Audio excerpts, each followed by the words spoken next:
हर तरफ ओशंस थे और तभी वहां पर एंट्री हुई लैंड गॉडेस की, जिसका एक जेम की तरह दिखने वाला ग्रीन कलर का हार्ट था। उसने वो जेम ओशन में फेंक दिया।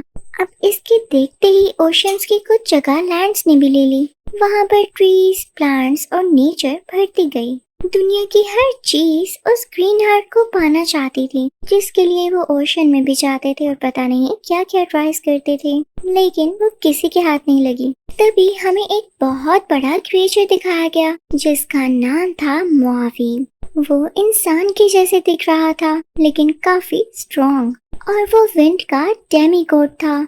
अब वो भी उस गॉडेस के हार्ट यानी जेम को पाने के लिए उस आइलैंड तक जाता है और अपनी काफी फॉर्म्स बदल के वो हार्ट चुरा ही लेता है। लेकिन जैसे वैसे करता है चारों तरफ डार्कनेस फैल जाती है और अब अपनी शिप में निकल जाता है। तभी सामने से उसके सामने एक और डेमीगॉड आता है जो कि आग का डेमीगॉड था। तो मावी भी अपना वेपन जो स्वर्ड लाइक था निकाल लेता है। वो मावी की फेस पर पंच मारता है, लेकिन इस दौरान ही उसके हाथ से उसका वेपन और वो हार्ट भी गिर जाता है। वो सीधा पानी में गिरता है। अब दूसरी तरफ हमें एक ट्राइब दिखाया जाता है जहाँ पर एक बूढ़ी औरत छोटे छोटे बच्चों को कोई स्टोरी सुना रही होती है और उसी में वो स्टोरी सुनाती है इसी आइलैंड की। जब ये जेम चुराने के बाद वहाँ पर डार्कनेस छा गई। वहाँ पर मौजूद सब बच्चे डर जाते हैं सिवाय एक लड़की के, और वो थी बहादुर मोआना। वो ओल्ड लेडी इन बच्चों को ये भी बताती है कि कोई जरूर आएगा जो मावी से वो जेम लेकर वापस उस जगह पर लगाएगा और हर तरफ वापस से ग्रीनरी हो जाएगी। ये बच्ची ये स्टोरीज बहुत शौक से सुन रही होती है और सुनती भी क्यों ना, आखिर वो इस ट्राइब के चीफ की बहादुर जो बेटी थी और ये बूढ़ी औरत इसकी ग्रैंड मदर थी। इतने में उसके फादर यानी इस ट्राइब के चीफ वहाँ पर आ जाते हैं, मोआना को उठा लेते हैं। लेकिन साथ ही जब वहाँ पर कुछ पर्दे गिरते हैं तो उन पर कुछ मॉन्स्टर्स की पिक्चर्स देख के बाकी बच्चे रोना शुरू हो जाते हैं। तो चीफ उन्हें संभालने लगता है और मोआना अपने फादर की गोद से उतरते हुए उस पर्दे को उठाकर बाहर जाती है। वो सीधा ओशन तक निकल जाती है जहाँ पर उसे एक छोटा सा टर्टवाइस दिखता है जिसे कुछ बर्ड्स तंग कर रहे होते हैं। तो मोआना एक लीफ लेकर उसे ओशन तक लेकर आती है। ओशन इस अच्छी बच्ची को देख के काफी खुश होता है। वो उसे रास्ता देता जाता है और मोआना भी ओशन के यानी सी के अंदर अंदर चलती रहती है। वो दोनों आपस में खेलने लगते हैं और तभी मोआना को दिया जाता है उसी गॉडेस का ग्रीन हार्ट यानी वही जेम जो कई साल पहले इस पानी में गिर चुका था। लेकिन जैसे ही वहाँ पर चीफ अपनी बेटी को ढूंढते हुए आते हैं तो समंदर दोबारा से नॉर्मल हो जाता है, जैसे उसमें कभी कोई मूवमेंट ही ना आई हो, और मोआना के हाथ से भी वो जेम वापस से पानी में गिर जाता है। चीफ मोआना को उठाकर अंदर ले आते हैं क्योंकि वो नहीं चाहते थे कि उनकी छोटी सी बेटी पानी में कहीं गुम हो जाए या उसे कोई चोट लगे। सब मिलकर ही उसको समझाने लगते हैं कि हम लैंड पर रहते हैं तो तुम्हें समंदर की तरफ नहीं जाना चाहिए। और इसी तरह से हम देखते हैं कि मोआना बड़ी हो जाती है लेकिन उसे कोई फर्क नहीं पड़ता, उसे समंदर बहुत अट्रैक्ट करता था। तो मोआना के फादर उसे एक बहुत ही ऊंचे पहाड़ पर लेकर आते हैं जहाँ पर एक लाइन में कुछ स्टोन्स पड़े हुए थे। तो वो अपनी बेटी को बताते हैं कि जो चीफ बनता है वो यहाँ पर आकर स्टोन रखता है और मैं चाहता हूँ कि मेरी बेटी अगला स्टोन रखे, तो तुम्हें अपने ट्राइब के लिए रिस्पॉन्सिबल होना होगा। अब मेरी तो इतनी एज नहीं रही कि मैं हर चीज का ख्याल रख सकूं। तो मोआना समझ जाती है और अब काफी रिस्पॉन्सिबल हो जाती है। एक दिन उसके कुछ दोस्त उसे बताते हैं कि हमें यहाँ पर कोई फिश नहीं मिल रही। तो मोआना उन्हें सजेशन देती है कि सी में आगे जाकर देखोगे तो हो सकता है कि फिशेस मिल जाएं। लेकिन तभी वहाँ पर ट्राइब के चीफ यानी मोआना के फादर आ जाते हैं और उन्हें सबके सामने डांटते हुए कहते हैं कि जब मैंने तुम्हें मना किया है किसी में नहीं जाना तो तुम सबको क्यों कह रही हो और खुद भी जाने का क्यों सोच रही हो। मोआना को बहुत बुरा लगता है। तब उसकी मदर उसके पास आती है और उससे कहती हैं कि मेरी प्यारी बेटी, तुम्हारे पापा तुम्हें इसलिए मना करते हैं क्योंकि बचपन में उन्होंने अपने दोस्त को इस सी में खो दिया था, तो वो नहीं चाहते कि उनकी बेटी को भी कुछ हो। अब मोआना काफी परेशान हो जाती है। वो उस माउंटेन पर जाती है जहाँ पर ज्यादा सारे स्टोन्स पड़े हुए थे। वो वहाँ पर पत्थर रखने ही वाली होती है कि सामने समंदर देखती है और अपनी बोट लिए वहाँ पर चली जाती है। लेकिन वेव ज्यादा होने की वजह से जब वो वापस आती है तो उसकी ग्रैंड मदर उसे देख लेती है और उससे कहती हैं कि मोआना तुम्हारा माइंड दो तरफ है। अब मैं तुम्हें बताती हूँ कि असल में तुम्हारे लिए ठीक क्या है। वो उसे पत्तों से ढकी हुई एक केव के अंदर ले जाती हैं और उसे डिफरेंट बोट्स दिखाती हैं। मोआना वो सब बोट्स देखकर कहती है कि किसकी हैं, तो उसके ग्रैंड मदर उसे बताती हैं कि ये हमारी एंसेस्टर्स की हैं। और पता है ये यहाँ पर क्यों पड़ी है?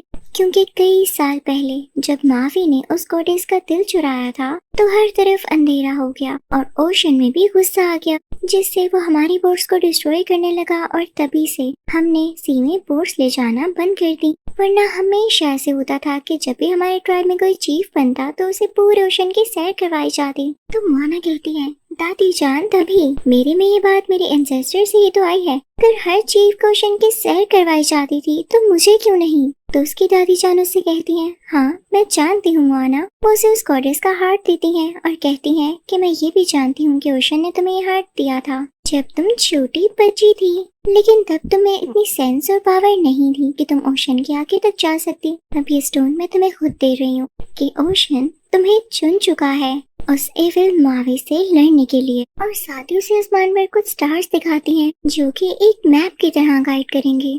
मोना उस स्टोन को लिए सीधा उस स्टोन में जाती है जहाँ पर उसकी फादर बाकी लोगों के साथ बातचीत कर रहे होते हैं और उनसे कहती है कि फादर मैं मावी से लड़ने जाऊंगी, जहाँ पर वो उस पर गुस्सा होते हैं। तो मोना उन्हें जंगल में जाकर एक स्टोन दिखाती है, यानी वही जेम हार्ट जो उसकी ग्रैंड मदर ने उसे दिया था। तो चीफ को गुस्सा आ जाता है और वो हार्ट को दूर फेंकते हैं। मोना काफी सैड हो जाती है और जब उस जेम को उठा रही होती है तो उसी के साथ उसकी ग्रैंड मदर की स्टिक होती है और तभी एक आदमी आकर उनको बताता है कि चीफ की मदर यानी मोना की ग्रैंड मदर की तबीयत बहुत ज्यादा खराब है।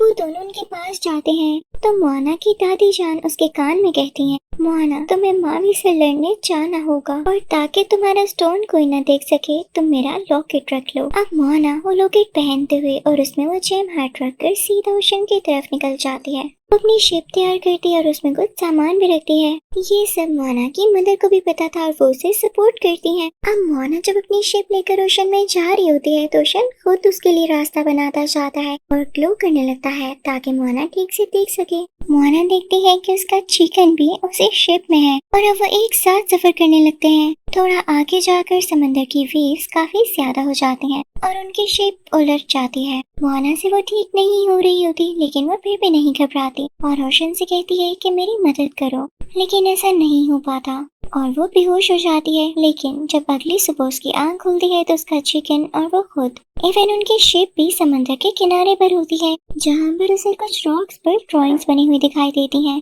यानी यहाँ पर कोई रहता है। और तभी उसे एक बड़ा सा शैडो दिखाई देता है जो कि मावी का था।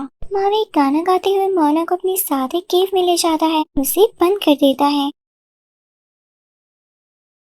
ताकि वो मोना की शिप को वहाँ से दूर ले जा सके और वो ऐसा ही करता है। लेकिन मोना केव से बाहर आ जाती है और उस शिप पर आ जाती है जहाँ पर वो मावी को वही ग्रीन जेम दिखाती है, लेकिन मावी उसे दूर फेंक देता है। लेकिन वो ओशन उस हार्ट को यानी उस जेम को वापस लेकर आता है। अब मोना उस जेम से मावी को टीज करने लगती है क्योंकि मावी उससे डर रहा था। वो उसे इस जेम से टीज कर ही रही होती है कि उन पर कुछ एरोज आकर गिरते हैं। तो मावी उसको बताता है कि ये सी पायरेट्स हैं जो कि कोई कोकोनट आर्मी है और ये इसी जेम को देखकर आए हैं। तुमने गलत काम किया। अब उनकी शिप पर तो जैसे एरोज की बारिश हो जाती है और इसी में वो जेम शिप पर गिर जाता है तो उसे वो चिकन खा लेता है। अब वो कोकोनट आर्मी उस चिकन को ही अपने साथ ले जाते हैं। जब मावी मोना की कोई हेल्प नहीं करता तो मोना खुद ही शिप का ओर उठाती है और उनकी बोट तक जाते हुए उस चिकन को वापस ले आती है। जैसे ही मोना अपनी शिप में जंप करती है तो वो चिकन भी उधर जाकर गिरता है और उसके गले से वो जेम बाहर आ जाता है। लेकिन ये दोनों अब जिस जगह पर होते हैं तो वो पायरेट्स अपनी बोट से इन दोनों को क्रश करने वाले होते हैं, लेकिन मावी उनको निकाल लेता है और ये लोग क्रश होने से बच जाते हैं। अब ओशन और मोना शरारत में मावी को ओशन में ही गिरा देते हैं। जल्दी मावी भी बाहर आ जाता है। अब रात को जब मोना सोती है तो उसे ख्वाब में अपना ट्राइब आता है जहाँ पर चारों तरफ डार्कनेस छा गई है। तो मोना काफी परेशान होकर उठ जाती है। अब मावी मोना को बताता है कि बहुत साल पहले जब उसकी स्वर्ड यानी होकिस पानी में गिर गई थी तो उसे कोई यहाँ से ले गया होगा और मुझे उसी को ढूंढना है। तो मोना से कहती है, क्या ये सब कुछ तुम उसी हुक के लिए कर रहे थे? तुम जानते हो लोग तुम्हें कितना बुरा समझते हैं और मेरे पास एक तरीका है ताकि लोग तुम्हें दोबारा से अच्छा समझ सकें। हम उस गोडेस के हार्ट को दोबारा से उसी जगह पर लगाएंगे ताकि लोग फिर से तुम्हें अच्छे नाम से याद करें। तो मावी मान जाता है, लेकिन मोना से कहता है कि उससे पहले हमें उस जगह पर आना होगा जहाँ पर रोशन के सारे ट्रायर्स जमा होते हैं। मेरी स्वर्ग यानी होप भी वहीं पर होगी। अब मावी मोना को बताता है कि हमें इस पहाड़ के सबसे ऊपर जाना होगा और इसी के अंदर है वो सारे खजाने जहाँ पर मेरी हुक है। लेकिन इस पहाड़ के अंदर मॉन्स्टर्स रहते हैं। तो मोना डर जाती है, लेकिन मावी उसे कहता है नहीं, तुम्हें तो हिम्मत करनी होगी, तुम वैसे भी काफी स्ट्रॉन्ग लड़की हो। और अब वो दोनों पहाड़ के ऊपर जाते हैं। सबसे पहले मावी जंप लगाता है और उसके बाद मोना। तो वहाँ के क्रिएचर्स उस पर हमला करने लगती हैं, लेकिन मोना और मावी बचते हुए उस जगह पर आ ही जाते हैं जहाँ पर सारे ट्रेयर्स थे। तभी वहाँ पर उन्हें एक गोल्डन क्रैब मिलता है जो कि गाना गाने लगता है, क्योंकि उसे बहुत प्राउड था कि उसके पास इतना ज्यादा सोना है और वो एक गोल्डन क्रैब है। जब मोना से डिस्ट्रैक्ट करने के लिए उसके पास जाती है तो वो क्रैब उसे हड्डियों से बने हुए एक ढांचे के अंदर कैद कर देता है, यानी हड्डियों से बने एक केज के अंदर। उधर मावी अपनी हुक को निकाल चुका होता है, लेकिन अब वो जिस फॉर्म में आना चाहता था उससे आया नहीं जा रहा था। और अब वो क्रैब मावी को पकड़ लेता है और उससे लड़ाई करने लगता है, लेकिन मोना हड्डियों से बने उस केज से बाहर आती है और अपने स्टोन को ऊपर करते हुए क्रैब को दिखाती है। क्रैब काफी एक्साइटेड हो जाता है और स्टोन के पीछे आता है, जिसमें वो मावी को भी छोड़ देता है। और अब मोना, मावी अपना होप लिए वहाँ से निकलने लगते हैं। उनके जाते ही क्रैब को पता चलता है कि ये जेम नहीं बल्कि एक ऑर्डिनरी पत्थर था, तो उसे काफी गुस्सा आता है। और अब ये लोग बाहर आते हैं तो निकलते हैं उस आइलैंड की तरफ जहाँ पर वो लैंड गॉडेस रहती है। अब शिप में हम देखते हैं कि मावी काफी उदास होता है, क्योंकि वो अपनी होप का सही से यूज नहीं कर पा रहा था और डिफरेंट फॉर्म्स में भी नहीं आ रहा था। तो मोना उसे कहती है कि क्या आप मुझे अपने पास्ट के बारे में बता सकते हो। तो मावी उसे बताने लगता है कि मैं इंसानों के घर पैदा हुआ, लेकिन शायद मैं काफी बदसूरत था। मेरे पेरेंट्स ने मुझे ओशन में फेंक दिया। मोना को ये सुन के काफी बुरा लग रहा होता है कि ऐसे भी कोई करता है, और बच्चे तो सभी प्यारे होते हैं। मावी अब और बताता है कि जब मुझे फेंक दिया गया तो मुझे ओशन के गॉड ने बड़ा किया, लेकिन जब मैंने इंसानों की दुनिया में वापस जाना शुरू किया तो मैंने उनको हर नया तरीका सिखाया। आग कैसे लगानी है, नेचर को कैसे ग्रो करना है, और इवन ये स्टोन भी मैंने उन्हीं के लिए चुराया, लेकिन सबने मुझे ही बुरा समझा। तो मोना से कहती है मावी तुम बहुत अच्छे हो, बस तुमने एक गलती की, तुम्हें जेम कभी भी नहीं चुराना चाहिए था, और शायद यही वजह है कि गॉड तुमसे नाराज हैं। तुम उनसे माफी क्यों नहीं मांग लेते, तुम दोबारा से अपनी हुक को यूज कर सकोगे। अब मावी जैसे ही माफी मांगता है तो वो दोबारा से अपनी हुक पर कंट्रोल कर लेता है और अब वो डिफरेंट फॉर्म्स में आ सकता था। अब वो दोनों मिलकर फाइनली लैंड गॉडेस के आइलैंड की तरफ चल पड़ते हैं, जहाँ थोड़ा आगे जाते ही उन्हें फायर का डेमीगॉड मिलता है, जिसने पहले भी मावी को पंचेस मारे थे। अब की बार मावी एक ईगल बनता है और उसे लड़ने जाता है, लेकिन जैसे वो उसे टकराता है तो समंदर में गिर जाता है और उसके साथ वो जेम भी। मोना काफी परेशान हो जाती है, लेकिन मावी खुद ही समंदर से बाहर आ जाता है और जैसे ही देखता है कि फायर का डेमीगॉड उन पर अटैक करने वाला है तो मावी अपनी हुक से उस पर अटैक कर देता है, जिससे एक शील्ड बन जाती है और उसकी फोर्स से बोट दूर चली जाती है। लेकिन तभी हम मावी को गुस्से में देखते हैं। मोना उससे पूछती है कि क्या हुआ, तो वो अपनी हुक दिखाते हुए कहता है कि तुम्हें बचाने की वजह से टूट गई है, अब पता नहीं मैं इसका यूज कर पाऊंगा भी कि नहीं।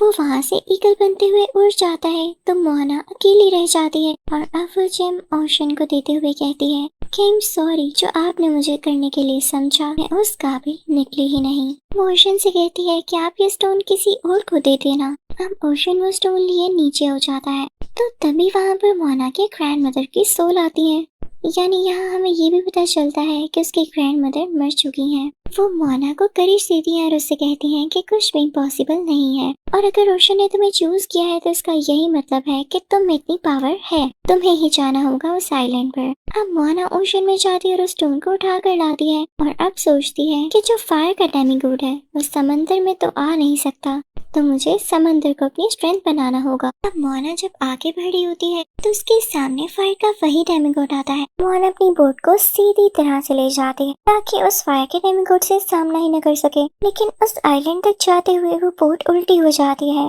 जब मोना उसको सीधा कर रही होती है तो फायर का डेमीगॉड उसके पास आ जाता है और उसे पकड़ने ही वाला होता है कि तभी एक ईगल उड़ती हुई आती है, और ये कोई और नहीं बल्कि मावी ही होता है। वो नीचे से होता हुआ फायर के डेमीगॉड के हाथ को आधा आधा करते हुए गुजर जाता है। के बाद मावी मोना की बोट को सीधा करता है और उस डेमीगॉड के पास जाते हुए अपनी डिफरेंट फॉर्म्स बदलने लगता है। कभी फेल, कभी ईगल तो कभी कुछ और। लेकिन वो डेमिगॉड अभी भी मावे से लड़ रहा होता है और तभी उसकी नजर मोआना पर पड़ती है तो वो उस पर भी आग का गोला यानी फायर बॉल फेंकता है। पर अब वो आइलैंड पर पहुंच चुकी होती है। जब वो यहाँ पर ढूंढ रही होती है कि इस जेम को कहाँ पर लगाना है तो फायर का डेमिगॉड आकर उस पर दोबारा से अटैक करता है, उस पर फायर बॉल फेंकता है और अब की बार मावी अपनी हुक को यूज करते हुए इसे रोकता है, जिसमें उसकी हुक पूरी तरह से टूट जाती है। अब इसी टाइम में मोआना जब उस लैंड गॉडेस के स्ट्रक्चर को ढूंढ रही होती है उसे पता चलता है कि ये तो यहाँ पर है ही नहीं। मोआना जब गौर से देखती है तो उसे पता चलता है कि जो फायर का डेमिगॉड है असल में वही लैंड गॉडेस है, जो कि अपना दिल खो देने के बाद इतनी अग्रेसिव हो गई है क्योंकि लोगों ने इसे चीट किया है। मोआना ओशन से कहती है कि इसके लिए रास्ता बनाओ और जब ओशन अब उस डेमिगॉड के लिए यानी जो असल में लैंड गॉडेस है उसके लिए रास्ता बनाता है तो वो गुस्से से मोआना की तरफ आती है, लेकिन मोआना उसे बहुत कामली हैंडल करती है और उस पर हाथ रखते हुए उसे कहती है कि मैं जानती हूँ आपने बहुत सफर किया है और बहुत बड़ा सेक्रीफाइस देकर ये प्रूव किया है कि आपका दिल वाकई बहुत बड़ा था। ये ले, मैं आपका दिल आपको लौटा रही हूँ यानी वापस कर रही हूँ। और ये कहकर वो उस लैंड गॉडेस के दिल वाली जगह पर वो जेम फिक्स कर देती है, जिससे वो लैंड गॉडेस दोबारा से ग्रीन हो जाती है और वहाँ पर से सारी डार्कनेस उतर जाती है तो नेचर वापस आ जाती है। वहाँ पर सब कुछ बहुत अच्छा हो जाता है। तभी हम देखते हैं कि ओशन मावी को भी बाहर ले आता है और अब मावी भी लैंड गॉडेस से सॉरी करता है, जिस पर वो लैंड गॉडेस उसे माफ करते हुए एक नया होप देती है और तो लैंड गॉडेस उनके लिए एक बहुत ही प्यारी बोट भी बनाती है ताकि मोआना अपने ट्राइब वापस जा सके। अब मोआना और मावी दोनों बहुत खुश होते हैं। मावी मोआना को गले लगाते हुए उसे गुड बाय कहता है और खुद ईगल बनकर वहाँ से उड़ जाता है। लैंड गॉडेस भी उनको गुड बाय कहकर वहाँ पे पीसफुली सो जाती हैं और मोआना उस बोट में वहाँ से निकल जाती है और जब अपने ट्राइब पहुंचकर अपनी फैमिली से मिलती है तो सब बहुत खुश होते हैं और प्राउड फील करते हैं कि उनकी बेटी ने इतना बड़ा काम इतनी बहादुरी से किया है। और वहाँ के सब लोग अब अपनी अपनी बोट्स निकाल लेते हैं और उसको समंदर में ले आते हैं क्योंकि अब उन्हें ना माफी का डर था ना किसी और चीज का। तो इसी के साथ इस मूवी की हैप्पी एंडिंग होती है। आई होप आपको एक्सप्लेनेशन अच्छी लगी होगी और मूवी भी। So thank you so much for watching.